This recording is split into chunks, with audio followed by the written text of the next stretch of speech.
There are things that you wouldn't think were even remotely possible when you become a travel creator until you do the damn thing. And I have been on a daily basis shocked as to what kinds of opportunities and maybe in quotes, jobs that come up as a result of doing the work that I do. But it required taking a risk and a jump. And more importantly, it took a lot of belief in myself. And it was a journey to go through my own self-doubt and through everyone else's doubt about me. And so this is going to be a bit of a series about how badass my life has become since I've made the jump from a very, very cushy corporate life to one of absolute uncertainty and total adventure and freedom of travel.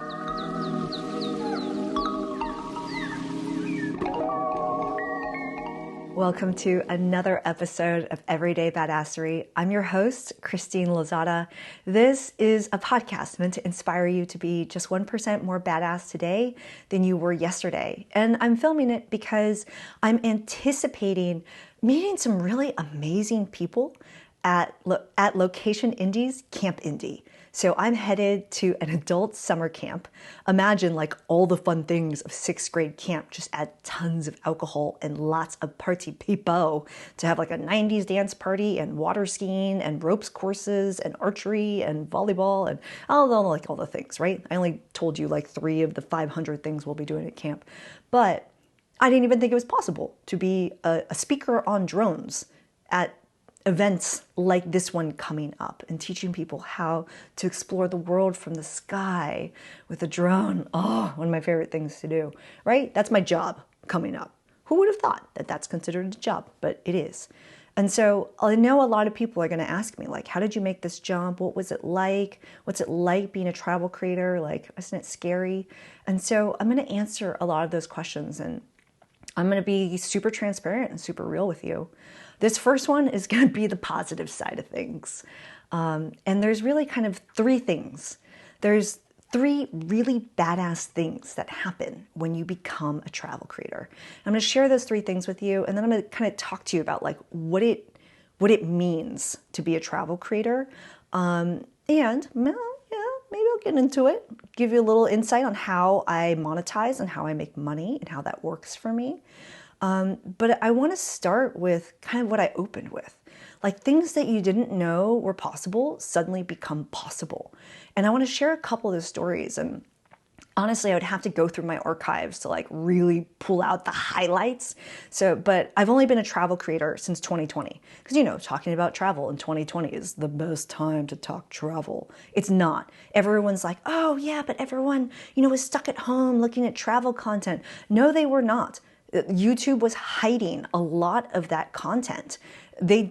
People did not want to see you gallivanting around the world. The amount of hate and travel shaming I had. I can't believe you are in Ethiopia and those villagers who don't have access to a TV or any kind of medical facilities are not wearing masks. How dare they? It's like, are you serious right now? Like they don't even know what's happening in the world. They know what's happening in their village, and it's not the pandemic that's going to hurt them. It's the jaguars that come out at night, and if you're not walking as a group, it is a problem. That was a problem for me. That is another story. So let's just, in the very recent amount of time, I'm going to talk to you about some of the things that I didn't know were possible until they came up. And then I'm going to talk to you about why it happened. So here, let's start with this one. I was living on a yacht, and my job was to find manta rays with drones. How cool is that? I had this opportunity to go out to the Maldives and help Manta Trust, a research team, look for manta rays. One of the easiest ways is with a drone. I mean, we would drive around on not the yacht, but the diving boat for hours each day, standing on the roof looking. Or you can send a couple drones out and just look for 5 minutes and know exactly where they are and then go over there and jump into the water and scuba dive. And I did that for almost a month and created beautiful overwater, underwater content that was put into a documentary series for their research team to share with the world. And that was an amazing opportunity. How would I know sitting in a cubicle building Excel workbooks that that was possible to do? So that's one example. Another thing is I now help lots of primarily women to fly drones. I started flying drones because, one, there's no better view in the house than the one that's from up there in the sky. But I started flying a drone because, two reasons. One, it's a great storytelling tool. Every opening shot of all of my YouTube videos is always a drone shot. It helps to give context of the place that you're at. It's a great storytelling tool. And the second reason is because I'm truly a traveler at heart. I want to see things. I want to explore things. There's so many times I travel and I didn't even know manta rays or other things. The boat graveyard just a couple 100 feet off the water in Brooklyn. I didn't know that even existed unless I had a drone. I was literally standing right next to there. You just wouldn't see it unless you had a drone in the sky. And so my job recently, I've been traveling and doing some work with an organization called Women Who Drone. And I was in studio with them filming for 4 days. Something that's coming soon. I'm not going to say it yet. But when that is available, it will be linked in the show notes of this podcast. But I didn't even know that was possible. Here's another thing I didn't know was possible. I live on a bus. A lot of people are like, oh, you live on a bus. And it's like, nah, this bus is worth more than a lot of people's houses. Like, it is luxury. It is very nice. And a lot of people just have this assumption that it's not nice. And anyway, that doesn't matter. Anyway, I had this opportunity to audition. Who would have thought I'd be auditioning as talent on camera? But I don't know, why not? Let's try it out. I didn't know that was possible in my corporate job when I was busy avoiding John for the 5th time at the water cooler, trying to fill my double-sized water bottle so that I don't have to go so often, so I don't have to run into him, right? So I learned that you can become talent on camera because, I'm talent on my YouTube channel, so why not be talent elsewhere? And I auditioned for a role to both be a content creator and a travel host for all this, another to be announced opportunity. I told you, I'm pulling from the recent future. This will be going very live very soon. That will be linked in the show notes when available. But it's cool. I travel all around the United States, creating stories and creating content around something that really matters to me and something that will really help people to understand some of the challenges that Americans have that a lot of people don't know about, that a corporation that a lot of people don't know that they are giving back millions of dollars in product and money to help solve a really big issue that a lot of people don't know about. Wow, how vague was that, right? But it's cool. So I live on this luxurious bus and I fly drones and I turn on the camera and I talk to things and I edit it and it's awesome. Like, that's really cool. And so that's another opportunity that I didn't know about. I had an opportunity to live in the Bahamas. I lived in the Bahamas. This opportunity came up maybe 6 days before I went. I realized I had a free spot in my calendar. I was very burned out. I was looking for somewhere beautiful to go and rest and relax. And why not help someone learn to fly drones while living alone in a 3-bedroom house that used to be the home of the guy that wrote the original James Bond series? Right on Cable Beach. I flew a drone out that window 12 times a day because that's how quickly I could get the batteries to be charged over and over and over again. What a cool opportunity, right? My job was to teach someone to fly drones and then create my drone course while I was out there. It was fantastic. And on that trip, I had an opportunity to take a private plane to a private island and tour a private resort that was really beautiful. And so that was another really cool thing that came up. This list is really long. I'll give you one random one. I also had an opportunity to go break a world record by being a dinosaur. I was one of 386 people dressed up in these inflatable dinosaur costumes, and the Guinness World of Records people came out there and counted us. And they were counting me as my costume was deflating, but I still count it as one. So like, again, this is just a really small example, like set of examples from the recent past of what being a travel creator has done for me.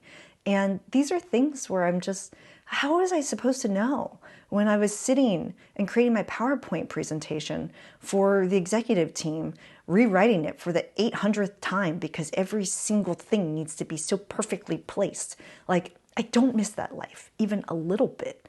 And so making this kind of jump, things that you don't know were possible suddenly become possible. And every day I open up my messages and I'm just like, what's in here today? Like, what's in here today? Like, I don't even know. So many of the things that have happened and so many of the opportunities that have come up are simply a result of having been seen. In other words, by taking that chance and putting yourself out there, by doing things like what I'm doing right now, putting my voice to the world and sharing my story, someone's going to hear me, see me, and they're going to send me a message. Hey, like, I heard you talking about blah, blah, blah. Did you know blah, blah, blah? Or I have an opportunity for blah, like come join. Like, some of the most amazing people I've met and traveled with have been through this way. And I mean, I share that in another podcast episode, which I'll link below. Taking a chance on people, right? Taking a chance on these opportunities. I mean, there's plenty of times I get weird stuff where I'm like, that can't be real. Well, actually, here's one that came up that I didn't think was real. Some professor from Germany messaged me and said, hi, like, one of your drone YouTube videos is extremely helpful. I would like to play it for my class, like once each, semester or whatever it is. How much would you charge? And I read that and I'm like, I don't know about that. Like, is that real? And so I sent them an invoice. I made up a number and I sent over an invoice. And they PayPal'd me immediately. And it's like, okay, well, there you go. Like, that happened. Who would have thought? I didn't even know that this professor even existed. But I am happy that my videos are helping some college grade students out in Germany. And so these opportunities have come up as a result of people finding me, but it's not always, people coming to me. There's plenty of times that I'm keeping my ear to the ground. I'm staying connected with people and I'm asking, and I'm not giving up. That's another thing. One of the things about, and I wouldn't even say being a travel creator, but simply working for yourself and being an entrepreneur, is that you will shamelessly ask and you will not take no for an answer. And if they say no the 5th time, it's no for now. But maybe it's not no later. Which actually, let's go ahead and ask right now. If you're finding some inspiration from this, share it with somebody and send me a message. I'm at Christine Lozada everywhere.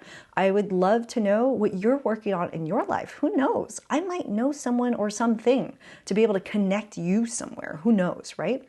So many of the people I meet and travel with now are people I've met on social media. I'm going to be totally real about that. It's just how it works. All right, so that's number 1. Things that you didn't know were possible become possible.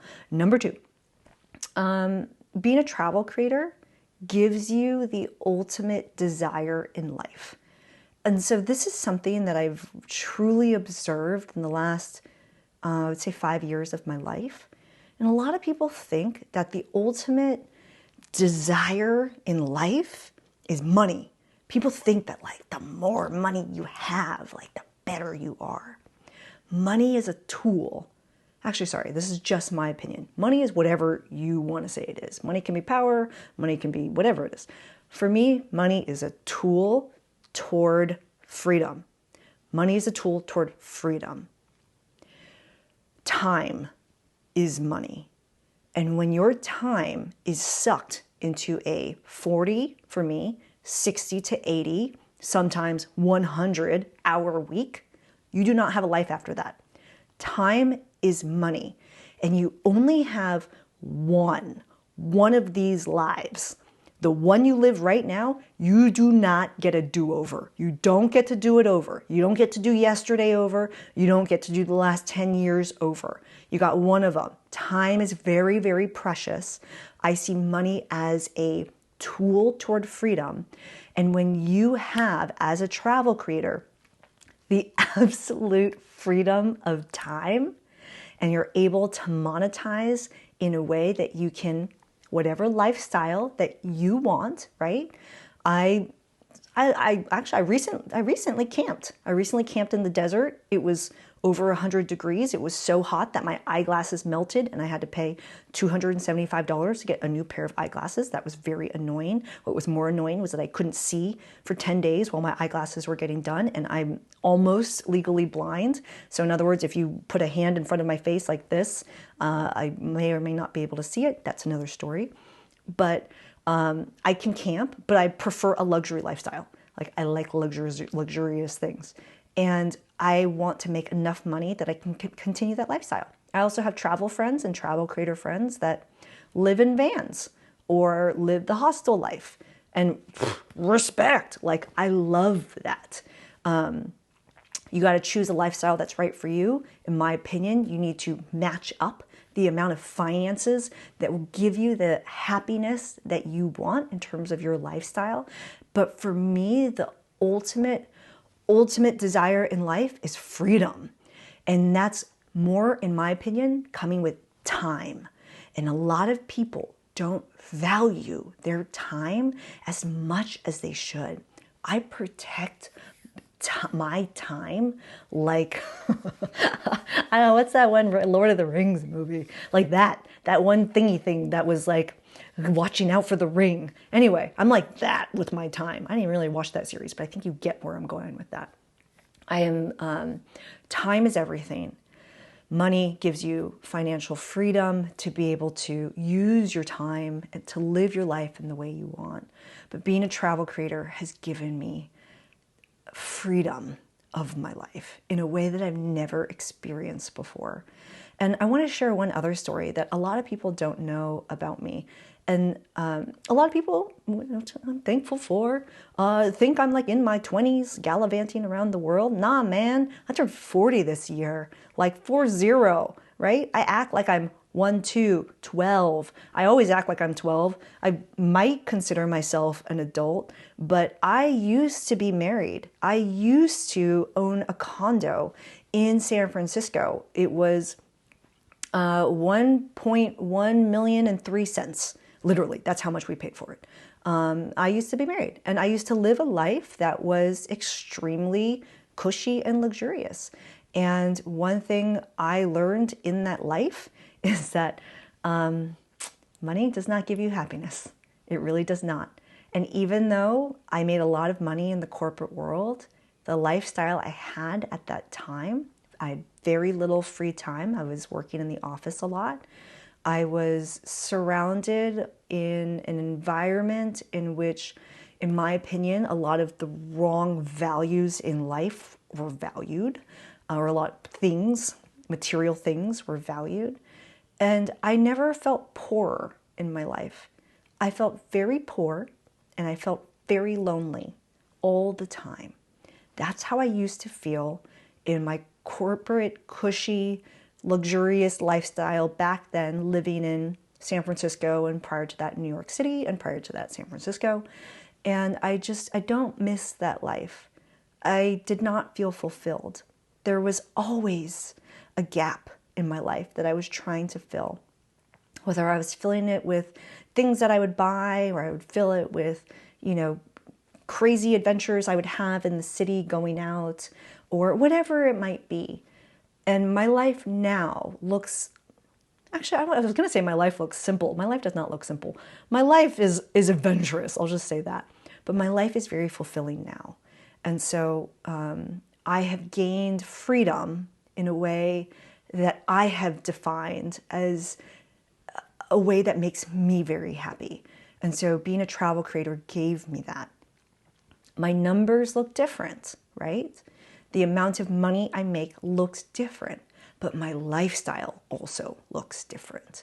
I'm not paying $4,266 per month plus a $700 HOA anymore.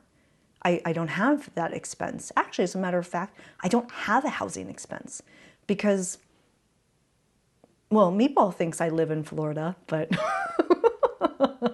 that's another story. I just don't have a housing expense. I pay for a gym membership and Spotify premium and YouTube premium. And those are like my monthly expenses. And that's about it. Anyway, let's move on. The third thing that being a travel creator has truly given me is life. And you've already started to hear it from this last one. I really feel like I'm living life all the time. And I talk about this a lot in the podcast episode I did with Mike Scheibel from Travel with Meaning. But we talk a lot about how when a lot of people travel, they're always like, oh, like I'm a different person when I travel. Like I'm just so open to the world and I'm like down to try anything and I'm a different person. How can you be that different person starting now, no matter what your situation is? How can you start living life the way you want to be living life and start that immediately?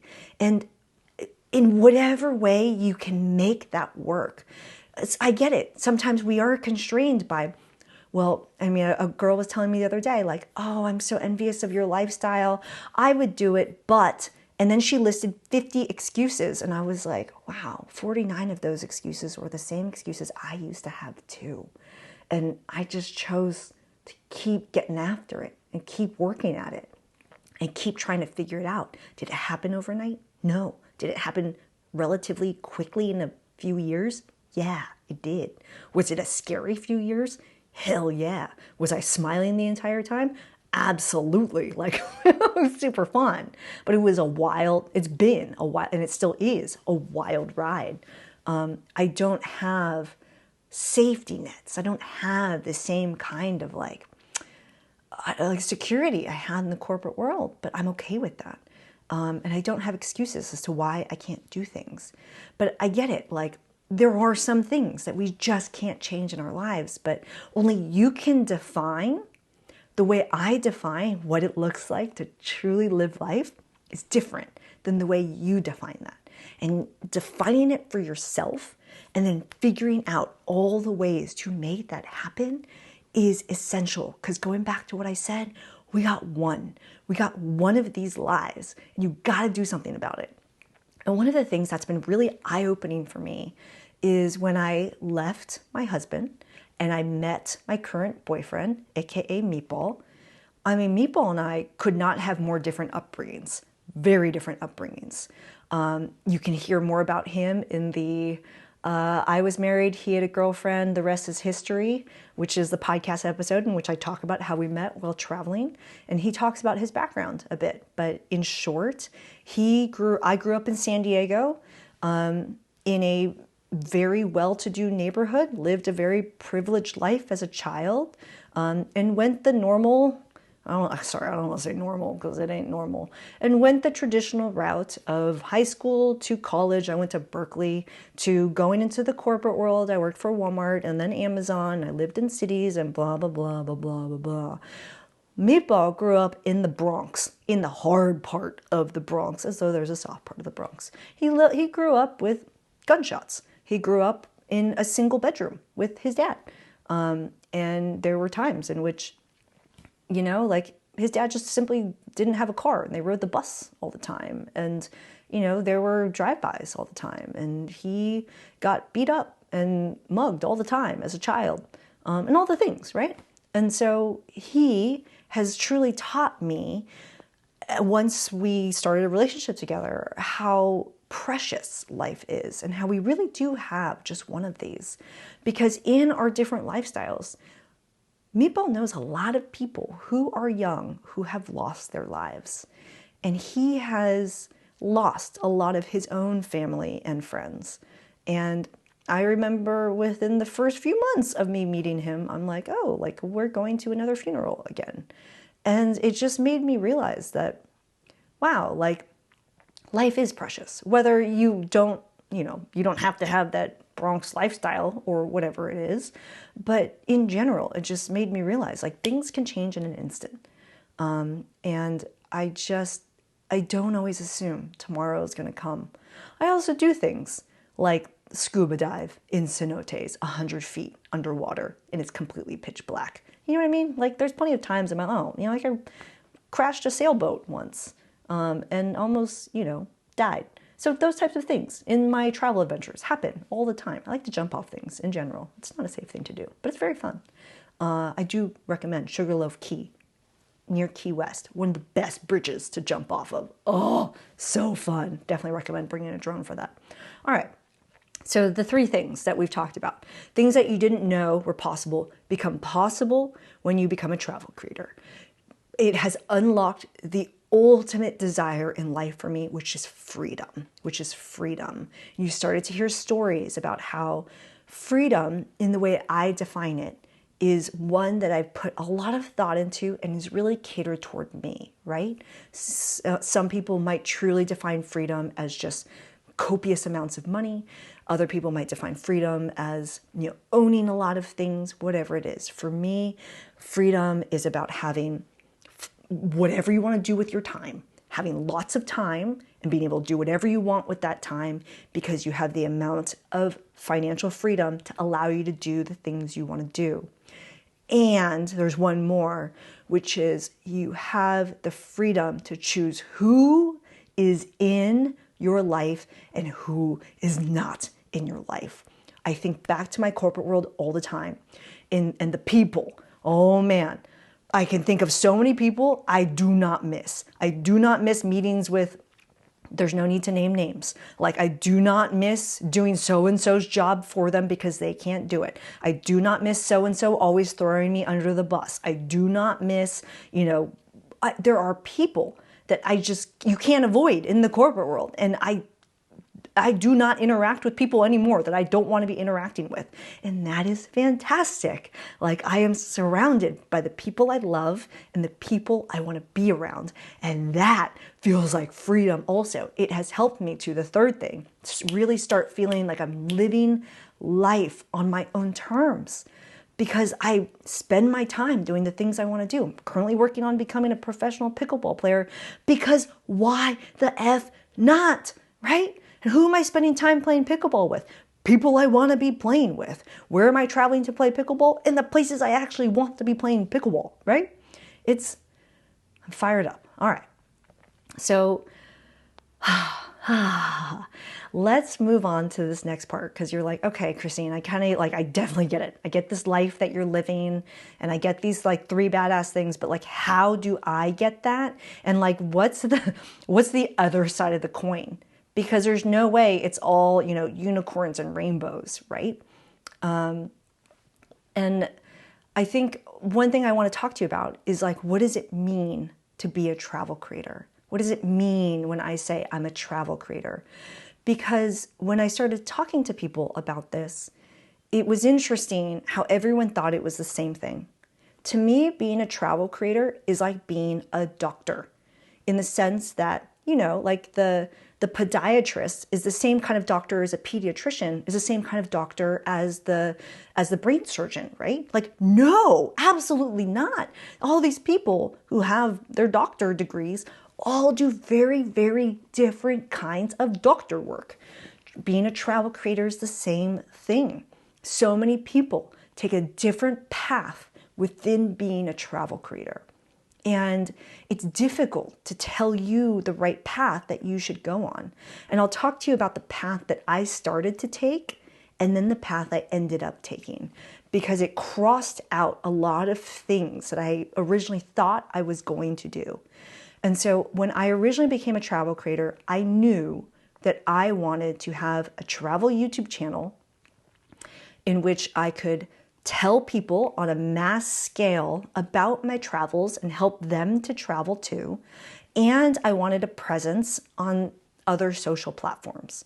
And so that's where I started. I knew I wanted to be on video because there really is something about whether you are looking into someone's eye, if you're watching this on a video platform right now, or there's something about hearing someone's voice where you can connect with them in a way that reading words on paper just don't fly. It just doesn't work that way.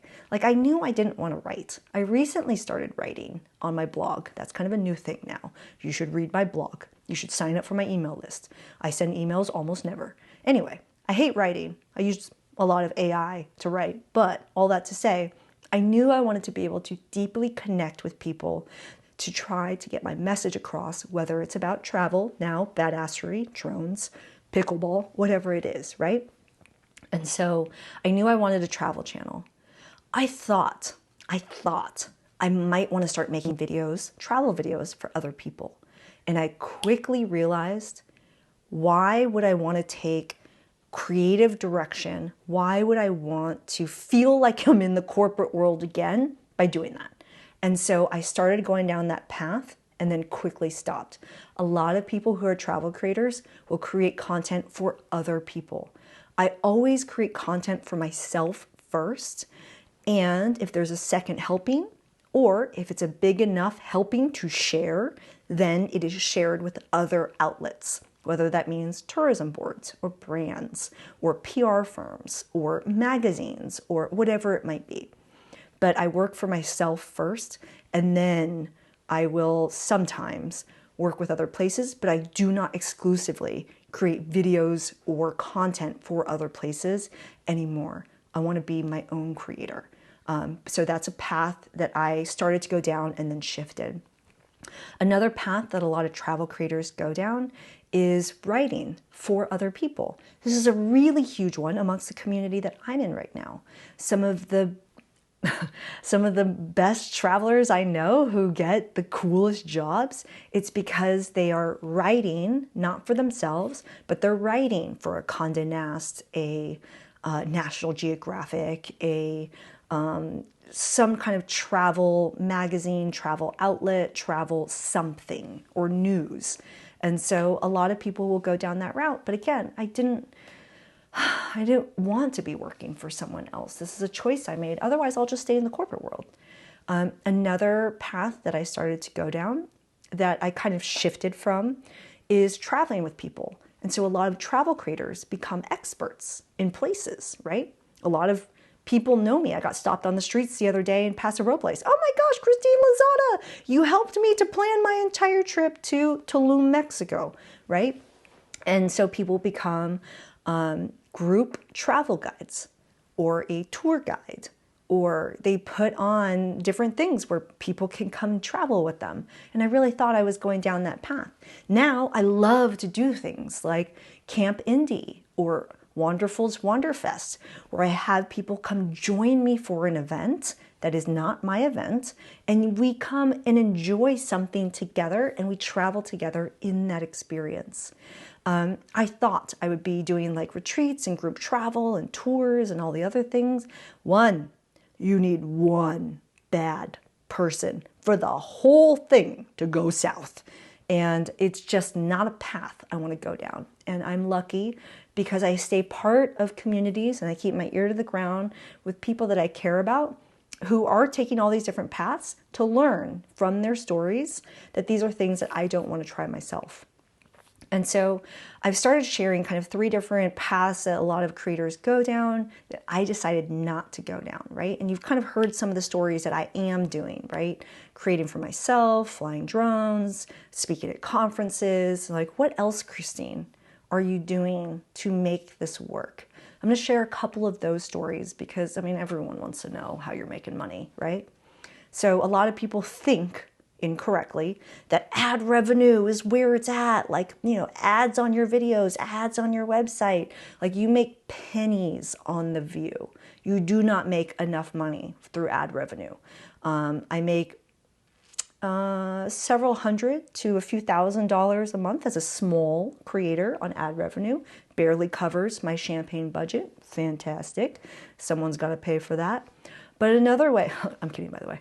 Actually, no, I'm not. And so another way is I love to provide truly helpful travel advice that is honest, well-researched, and is something that I've experienced. I don't like to, let me just tell you something I watched the other day that drove me crazy. I'm standing in front of blah, blah, blah, blah, blah. I've never been here before, but let me tell you all the things you need to know.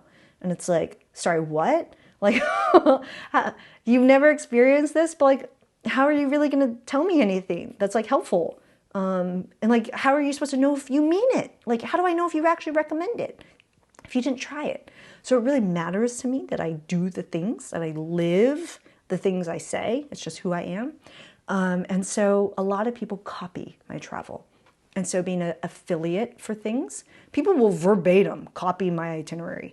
Same hotel, same tours, same tour guide, same everything, right? Same outfit, same like all the way down to the last details. And my favorite part, they take selfies and then they send them to me. Oh, it's the best. It's really the best when the dudes go to the Instagrammable spots and then like try to take a picture looking like a, you know, like a tough dude in front of like, I don't know, some like super cute Instagrammable spot. Ah, it's so sweet. It's the best.